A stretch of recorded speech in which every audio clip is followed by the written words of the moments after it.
Doris Day was known as the girl next door and the sweetheart of the world for decades. But she was also a woman who worked with almost every major leading man in Hollywood history. While the public saw her as this innocent, bubbly figure, Doris had a very sharp eye for talent and, more importantly, a very specific idea of what made a man truly handsome. She once mentioned that out of all the legends she stood across from on a film set, only 5 men really stood out to her as being the gold standard of male beauty.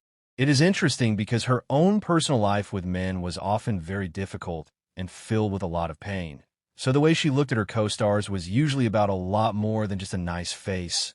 It was about a combination of how they looked, how they treated people, and that rare kind of spark that only a few people in history ever really had. The first man on our list, and the one that everyone probably expects, was Rock Hudson. To Doris, Rock was not just a handsome guy. He was the perfect man. They made 3 movies together, starting with Pillow Talk in 1959, and their chemistry was so natural that people actually thought they were a couple in real life. Doris often said that Rock had a face that the camera just loved from every single angle. He was 6'5", had that deep voice, and a smile that felt genuine. But for Doris, his handsomeness came from his sense of humor. She said they spent most of their time on set just laughing until they cried. She looked at him as a kind of soulmate, and even years later, when he was very sick and the rest of Hollywood was turning their backs on him, she was the one who stood by him and showed the world that their bond was real. For her, Rock Hudson was the ultimate example of what a leading man should be, both inside and out, and she never felt that same level of comfort with anyone else. She remembered how he would walk onto the set and just light up the room without even trying. He did not have an ego about his looks, and that was a big part of why she found him so attractive. He was just a big, kind-hearted guy who happened to look like a god. The second man she always pointed to was Cary Grant. Now, Cary Grant is widely considered the most handsome man to ever walk into a movie studio, but Doris saw a different side of him when they filmed That Touch of Mink. She was actually quite nervous to work with him because he was such a massive icon and was known for being a bit of a perfectionist. She found him to be incredibly handsome in a sophisticated, polished way that was very different from Rock Hudson. She once remarked on how he never seemed to have a hair out of place, and how he moved with a kind of grace that made everyone else look clumsy.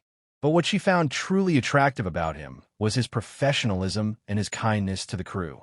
She noticed that he was not just beautiful for the cameras. He was a gentleman to the people who were sweeping the floors and moving the lights. He had this tan that never faded and a way of wearing a suit that made it look like it was part of his skin.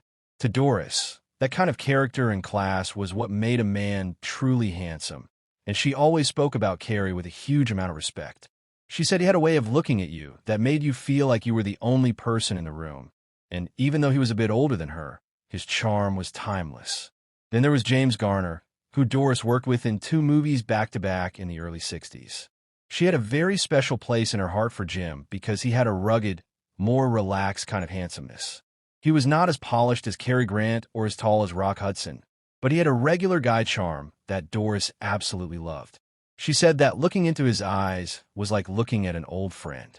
They had a very playful relationship on set, and she found his honesty and his no-nonsense attitude to be incredibly attractive. He was a man's man, someone who did not seem to care much about the Hollywood ego, and Doris found that refreshing. She once said that he was the kind of man who looked just as good in a dusty pair of jeans as he did in a tuxedo, and that natural, effortless beauty was something she found very rare in the movie business. He was someone she could trust, and in her world, trust and beauty were very closely linked. She loved how he would tell it like it is, and how he never tried to be anyone other than himself. He had a twinkle in his eye that she said was impossible to ignore, and he made the long days of filming feel like a fun afternoon with a friend. The fourth man on her very short list was the king of Hollywood himself, Clark Gable. By the time Doris worked with him in the 1958 film Teacher's Pet, Gable was older and a bit past his prime, but Doris was still completely starstruck by him. She said that he had a magnetic power that she had never felt from anyone else. Even as an older man, he had those famous ears and that mischievous grin that made him look like he was always sharing a secret with you. Doris found him to be incredibly handsome because he was so masculine and powerful, yet he was surprisingly gentle and quiet when the cameras were not rolling. She was amazed at how he could walk into a room and everyone would just stop talking. For her, his handsomeness was about that legendary presence, a kind of weight that he carried with him. She felt that he was a true legend, and being in his presence made her realize why he had been the biggest star in the world for so long. He represented a type of old-school manliness that she did not see in the younger actors of the time. She mentioned that he treated her with so much respect and made her feel like a true professional, which only made him more attractive in her eyes. He was the kind of man who didn't need to say much to get his point across, and that quiet strength was something she deeply admired. Finally, the fifth man she found truly handsome was someone from her earlier days in Hollywood, and that was Gordon MacRae. They did several musicals together, like Tea for Two and On Moonlight Bay, and they were the quintessential on-screen couple of the early 50s. Gordon had a very clean-cut, boy-next-door look that perfectly matched Doris's own image at the time. She thought he had a beautiful, open face and a singing voice that was just as attractive as his features.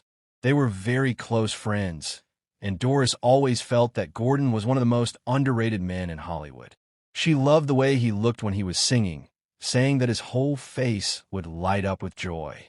For Doris, Gordon represented a simpler, happier time in her life before things got complicated with the industry and her own personal struggles. He was handsome in a way that felt safe and sweet, and she always looked back on their time together with a lot of nostalgia. She said their voices blended perfectly, and that harmony made him seem even more beautiful to her. He was a constant professional, and someone she could always lean on when the pressure of being a star got too high. It is really telling that when Doris Day looked back on her career, she did not just list the men with the best jawlines or the most expensive clothes. She chose men who had a certain spirit, men who were kind to her, and men who made her laugh. In a town that was built on shallow appearances, Doris was looking for something much deeper. She saw the flaws and the humanity in her co-stars, and that is what made them beautiful in her eyes. These five men were the ones who moved her, the ones who made her feel like a leading lady, and the ones who proved that true handsomeness is a mix of a good heart and a great smile. She was a woman who had seen it all, and her list of five stands as a reminder of a time when Hollywood was full of giants who were more than just pretty faces on a screen. Doris Day may have been the world's sweetheart, but she was also a woman of great taste who knew exactly what a real man looked like. Learning about who she admired gives us a little more insight into who she was as a person, someone who valued character just as much as fame.